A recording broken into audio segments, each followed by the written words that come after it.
ICC ODI ranking का colour जो कि सब्ज था वो अब नीला हो चुका है, ना सिर्फ बैटिंग में बल्कि बॉलिंग में भी। जी हाँ, बाबर आजम जो कि तकरीबन 3 साल 938 दिनों तक ओडीआई क्रिकेट के दुनिया में नंबर 1 बैट्समैन रहे थे, आज वो नंबर 1 बैट्समैन नहीं रहे। इंडिया के शुभमन गिल उनकी जगह नंबर 1 ओडीआई बैट्समैन बन चुके हैं।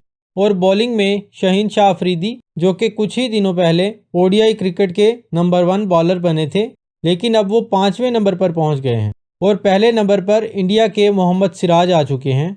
ये सब कैसे हुआ और किस बेस पर हुआ, इससे पहले आपको पॉइंट्स बताते चलें। शुभमन गिल 830 पॉइंट्स के साथ जो कि अब पहले नंबर पर हैं और बाबर आजम 824 पॉइंट्स के साथ दूसरे नंबर पर आ चुके हैं। बॉलिंग में इंडिया के मोहम्मद सिराज 709 पॉइंट्स के साथ पहले नंबर पर, दूसरे पर केशव महाराज, तीसरे पर एडम जैम्पा, चौथे पर इंडिया के कुलदीप यादव और 5वें नंबर पर अब शाहीन शाह अफरीदी आ चुके हैं जो कि कुछ दिन पहले ही पहले नंबर पर थे। शुभमन गिल के नंबर 1 ओडीआई बैटर बनने पर बहुत ज्यादा बातें हो रही हैं कि शुभमन गिल को किस परफॉर्मेंस की बेस पर पहले नंबर पर लाया गया है। अगर रीसेंट परफॉर्मेंस की बात की जाए तो शुभमन गिल की कोई खास परफॉर्मेंस तो नहीं है और ना ही कोई उन्होंने वर्ल्ड कप में कोई ज्यादा स्कोर मारा है। शुभमन गिल ने इस वर्ल्ड कप में साउथ अफ्रीका के अगेंस्ट सिर्फ 23 रन किए हैं, इंग्लैंड के अगेंस्ट सिर्फ 9 रन किए हैं, पाकिस्तान के अगेंस्ट उन्होंने सिर्फ 16 स्कोर किए हैं और न्यूजीलैंड के अगेंस्ट उन्होंने सिर्फ 26 रन किए हैं। यानी 4 मेजर टीम्स के आगे उनका कोई ज्यादा स्कोर नहीं है। उनकी इस पूरे वर्ल्ड कप में सिर्फ 2 फिफ्टियां हैं, एक 50 है बांग्लादेश के अगेंस्ट और दूसरी 50 है श्रीलंका के अगेंस्ट। 219 रन उनके टोटल इस वर्ल्ड कप में हैं। अब लोग पूछ रहे हैं कि ये नंबर 1 कैसे बन गए।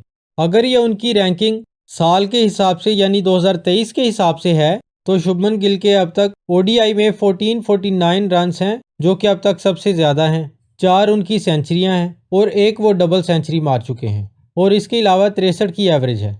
अगर 2023 के हिसाब से है फिर तो थोड़ा बहुत समझ आता है, लेकिन फिर भी अगर देखा जाए कि रैंकिंग तो चेंज होती रहती है तो इसका मतलब है कि साल के हिसाब से भी देखा जाए तो शुभमन गिल को वर्ल्ड कप से पहले ही नंबर 1 बन जाना चाहिए था, क्योंकि वर्ल्ड कप में उनकी कोई परफॉर्मेंस नहीं। और अगर वर्ल्ड कप की परफॉर्मेंस की बेस पर है तो उसमें बाबर आजम उनसे आगे हैं, तो फिर तो शुभमन गिल पहले नंबर पर नहीं आने चाहिए थे, क्योंकि उनकी वर्ल्ड कप में परफॉर्मेंस बाबर आजम से कहीं कम है। बाबर आजम की वर्ल्ड कप में अब तक 8 मैचेस में 4 फिफ्टियां हैं और ये फिफ्टियां किन टीमों के खिलाफ हैं? एक इंडिया के खिलाफ, एक साउथ अफ्रीका के खिलाफ, एक न्यूजीलैंड के खिलाफ और एक अफगानिस्तान के खिलाफ।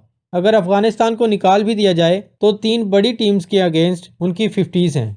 तो इन्हीं 2 हफ्तों की बात की जाए कि जब बाबर आजम पहले नंबर पर थे, इन 2 हफ्तों में शुभमन गिल ने ऐसा क्या तीर मारा कि वो पहले नंबर पर आ गए और बाबर आजम को दूसरे नंबर पर कर दिया गया। यही सबसे बड़ा सवाल है कि अगर पूरे साल के रिकॉर्ड के हिसाब से पहले नंबर मिला है तो ये वर्ल्ड कप से पहले मिल जाना चाहिए था।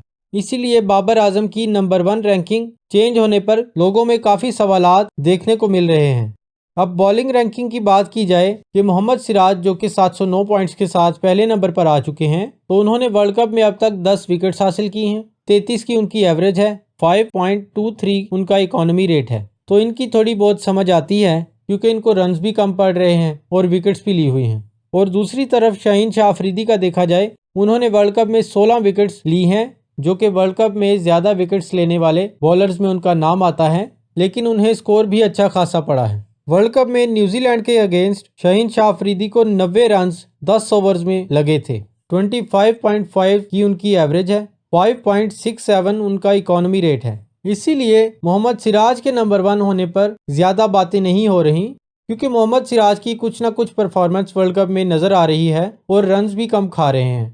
इसी वजह से नंबर 1 बैटर के लिए जो स्टैट्स बाबर आजम और शुभमन गिल के हैं वो तो किसी और तरफ इशारा कर रहे हैं, लेकिन काफी लोगों का कहना है कि ये आईसीसी और बीसीसीआई का गठजोड़ है। और ये भी हो सकता है कि आईसीसी के पास कोई ऐसी कैलकुलेशन है कि जिसके हिसाब से वो रैंकिंग बनाते हैं जो कि हमें नहीं पता, या उनके पास शुभमन गिल के कोई हिडन स्टैट्स हैं जो कि अभी तक लोगों के सामने या स्टेडियम में सामने नहीं आ सके।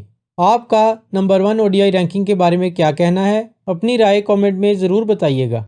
क्रिकेट के बारे में सही मालूमात और अपडेट रहने के लिए काइंडली चैनल को ज़रूर सब्सक्राइब करिए।